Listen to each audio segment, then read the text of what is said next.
আমরা মানুষের মুক্তির কথা বলি, কিন্তু মাঝে মাঝে ভুলে যাই এই মানুষ কিন্তু মুক্ত থাকে না। মানুষের মুক্তির আন্দোলনের যেসব ইতিহাস রচিত হয়েছে হাজার হাজার বছর ধরে, সেই ইতিহাস চিরন্তন। আমরা মানুষের মুক্তির কথা বলি, কিন্তু আমরা মাঝে মাঝে ভুলে যাই মানুষ সবসময় মুক্ত থাকে না। তাই এটা নিয়ে আশাহত হওয়ার কিছু নেই। সম্প্রতি এমনটাই বলেছেন বিএনপির স্থায়ী কমিটির সদস্য ডক্টর আব্দুল মঈন খান। বুধবার রাজধানীর গুলশানের লেকশোর হোটেলে ২৪-এর অভ্যুত্থানে বিএনপি শীর্ষক বইয়ের মোড়ক উন্মোচন ও ডকুমেন্টারি প্রদর্শনী অনুষ্ঠানে এসব কথা বলেন তিনি। মানুষের মুক্তির আন্দোলনে যে ইতিহাস রচিত হয়েছে হাজার হাজার বছর ধরে, সেই ইতিহাস কিন্তু চিরন্তন। সৃষ্টির উষালগ্ন থেকে চলে এসেছে এই সংগ্রাম। আমরা মানুষের মুক্তির কথা বলি, কিন্তু মাঝে মাঝে ভুলে যাই এই মানুষ কিন্তু মুক্ত থাকে না।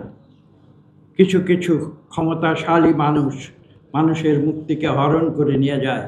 তার উদাহরণ পৃথিবীতে কিন্তু বারবার এসেছে। অসত্যের বিরুদ্ধে সত্য প্রতিষ্ঠায়, অন্যায়ের বিরুদ্ধে ন্যায়ের বিজয়ে, বঞ্চনার বিরুদ্ধে মানুষের মৌলিক অধিকার নিশ্চিতকরণে এবং দারিদ্র্যের বিরুদ্ধে সুবিধাবঞ্চিত মানুষের বেঁচে থাকার অধিকার অর্জনে এই যে সংগ্রাম, আমি বলবো সেই সংগ্রাম চিরন্তন। এই অনন্ত সংগ্রামে কিন্তু আমরা বারবার দেখেছি, এটা শুধু আমাদের বাংলাদেশের বিষয় নয়, এই সংগ্রাম কিন্তু বিশ্বের সকল প্রান্তে বারবার এসেছে।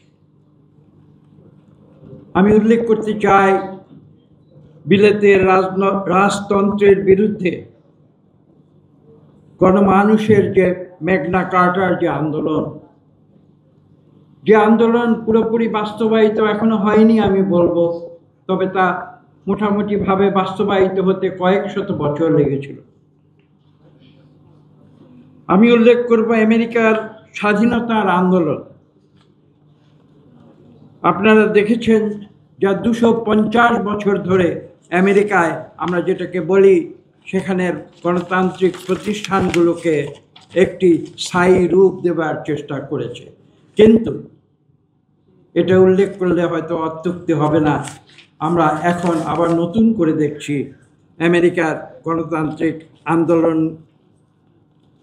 এবং তাদের যে গণতান্ত্রিক যে প্রতিষ্ঠানগুলো রয়েছে সেগুলোকে প্রাতিষ্ঠানিকীকরণের জন্য ২৫০ বছর পরেও কিন্তু আজও তারা সংগ্রাম করে চলেছে।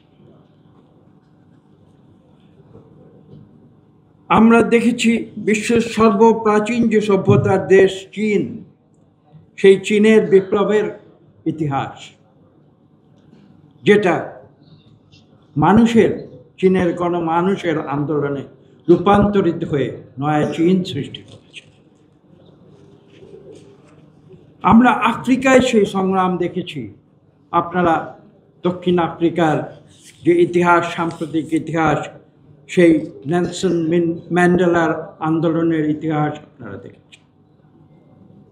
ল্যাটিন আমেরিকার যে মুক্তির আন্দোলনের ইতিহাস, আজকে থেকে প্রায় ৫০ বছর আগে সালভাডর আয়েন্ডের যে সংগ্রামের ইতিহাস, সেই ইতিহাস আপনারা দেখেছেন। আমেরিকার খুব কাছাকাছি দ্বীপপুঞ্জে কিউবার যে সংগ্রাম, ফিদেল ক্যাস্ট্রো এবং চে গুয়েভারা, সেই সংগ্রাম আপনারা দেখেছেন।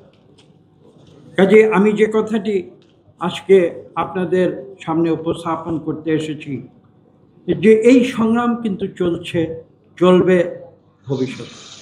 কাজেই আমরা খুব বেশি এটা নিয়ে আশাহত হওয়া অথবা দুশ্চিন্তাগ্রস্ত হবার কোনো কারণ নেই, কারণ পৃথিবীর ইতিহাস সাক্ষ্য দেয় যে শক্তিশালী যারা রয়েছে তারা মানুষকে কুক্ষিগত করে সুযোগ সুবিধা নিতে চাইলেও মানুষ কিন্তু বারবার তার প্রতিবাদ করে চলে। সবশেষে আমি যে কথাটি আপনাদের বলবো সেটি হচ্ছে এই ভারতবর্ষের এবং ভারতবর্ষের মধ্যে এই বাংলা ভূখণ্ডের যে ইতিহাস আজকে আমাদের এই ক্ষুদ্র আয়োজনের মূল প্রতিপাদ্য। উল্লেখ্য, এই বাংলার মানুষ কিন্তু পরাক্রমশালী মুঘল সম্রাটদের যে আধিপত্য, সে আধিপত্য কিন্তু বারবার অস্বীকার করেছে। তারা পরবর্তীতে স্বীকার করেনি ব্রিটিশ ঔপনিবেশিক যে তাদের যে আধিপত্য, সেটাকেও কিন্তু এই বাংলার মানুষই প্রথম অস্বীকার করেছিল।